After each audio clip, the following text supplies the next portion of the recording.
One time I was behind the register at Victoria's Secret. This customer walks in and immediately everybody spots her as a red flag.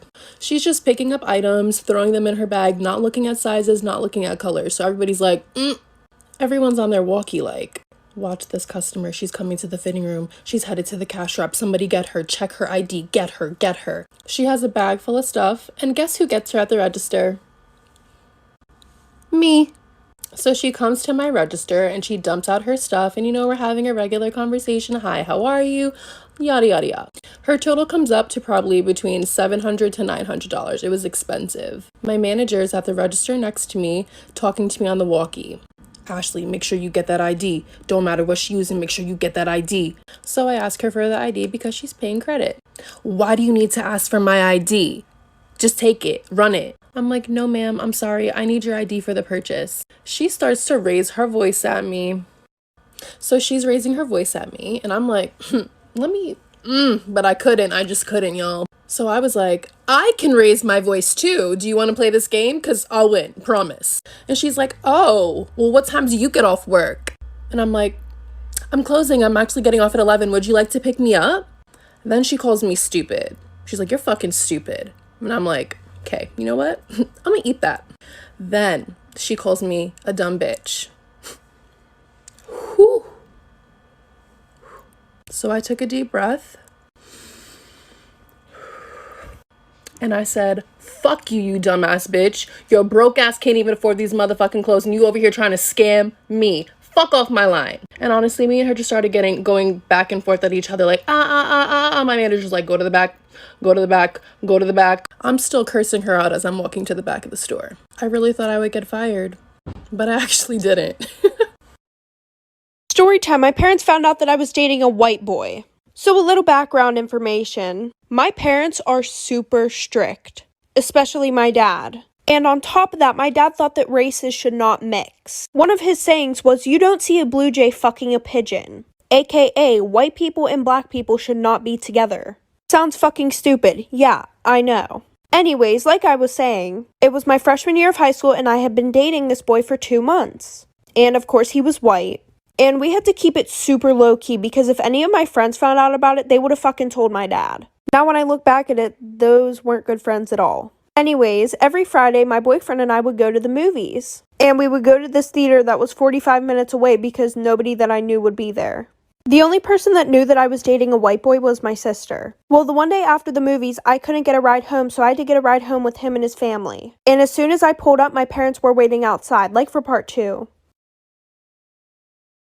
Part 2 about how my parents found out that I was dating a white boy. So like I said, my sister couldn't come pick me up, so I had to get a ride with him and his family. And what do you know, as soon as we pull up to my fucking house, my dad is standing on the porch waiting for me. So I told his parents to drive around the block one more time while I called my sister and told her to distract my dad. So as we're driving up to my house again, I see that my dad isn't on the porch. So I run into the house before he could see me getting out of a white boy's car. So a few months go by and we're still dating, very low key. And the one night at 3 in the morning, I get woken up by my sister.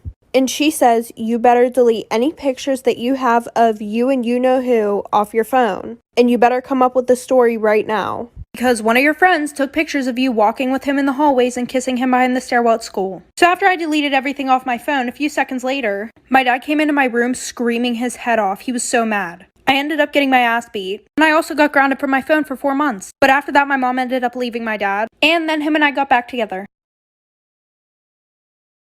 Okay, so one time in class, our teacher told us that we were gonna have a new student. Me and my best friend at the time looked at each other and whispered, what if he is cute? And while he was walking in, me and my best friend's mouths dropped. He was stunning. My teacher told him to sit next to my best friend, and so he did, and I looked at her and texted her to make a move. He kept staring at me and my best friend got mad. She asked him for his number, and he said no. I felt bad for her cause after school he texted me and asked to hang out. I said yes, but not to tell my best friend. Like for a part 2, here's part 2. So after he texted me, I told him not to tell my best friend. I snuck out later that day and walked to his house. I knocked on his door and my best friend answered the door. She asked what I was doing and I told her everything.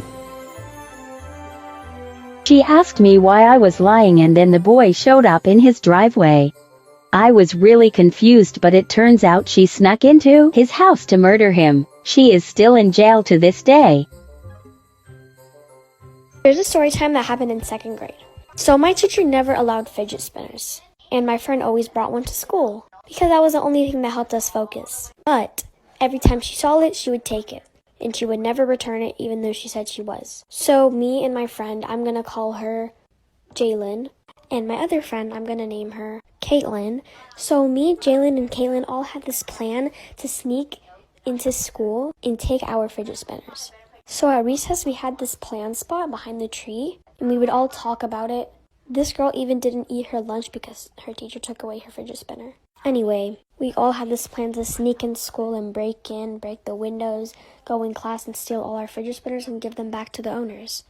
But every time we talk about it, we'd get caught by this one kid named Nathan, and he would all go tell the teacher. But the teacher didn't care, obviously, because she knew we weren't going to do it. Like for part 2.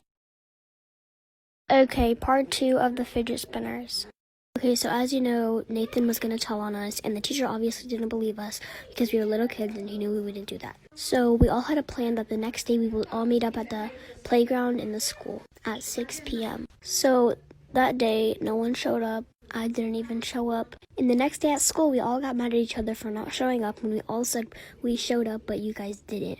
And I didn't show up. My friend didn't show up. None of us showed up. But we just lied about showing up. So we just gave up, and we just never did it again because we knew we would never get our fidget spinners. Tell me if you want more.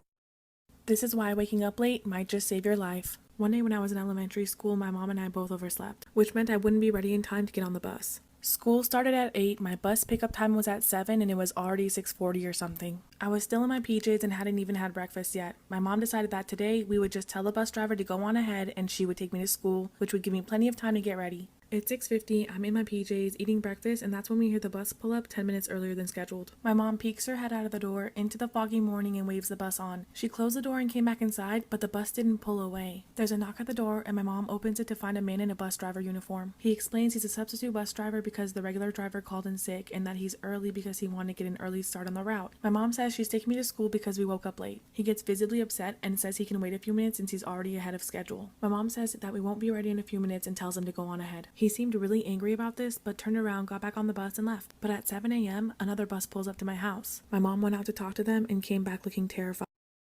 Part 2 of why sleeping in might just save your life. After talking to the bus driver, my mom came back looking terrified, but she didn't say anything about it and told me to finish getting ready for school. At the time, I didn't know what happened, but my mom would end up telling me a few years later. When she went to the second bus, she found out it was being driven by my regular driver and it was full of other kids that are usually on my route. By the way, the other bus was empty. My mom asked the driver about the substitute driver and about him calling in sick. He tells her that he never called in sick and there is no substitute driver on his route. The driver immediately called dispatch in a panic and told my mom to go inside and call the police and report this incident, which she did without me knowing at the time. There was absolutely no one doing my driver's route that day. Whoever this was most likely a kidnapper who had targeted me. I never heard anything about it again, not even if someone else had ended up being picked up by this mysterious fake bus driver. But chances are, had I gotten on that bus, I would never have made it to school or back home. And if we hadn't overslept on that specific day, I would have been on that bus. This is the reason why everybody thought I dropped out of high school. Over the 4 years of high school, I was probably in school a total of 100 times altogether.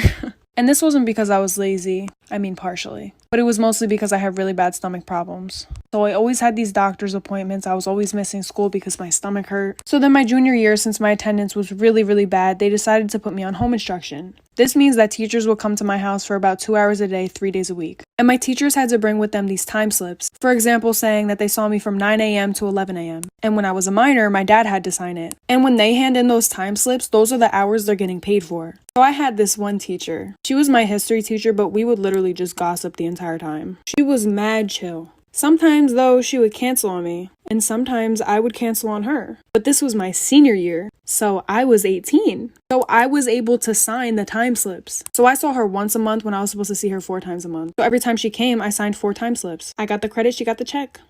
Story time of the most dirtiest college roommate ever. By the way, we're calling her Jessie. So I moved in before Jessie and I get settled and decorate. The next day, she comes and throws her bag on the bed, then leaves. I thought it was weird because she didn't even say anything to me. Couple hours later, she comes back and I'm like, hello. And she's like, my bad, and comes gives me a hug. She smelled very bad. She starts unpacking all of her clothes and blankets, but they smelled like mildew.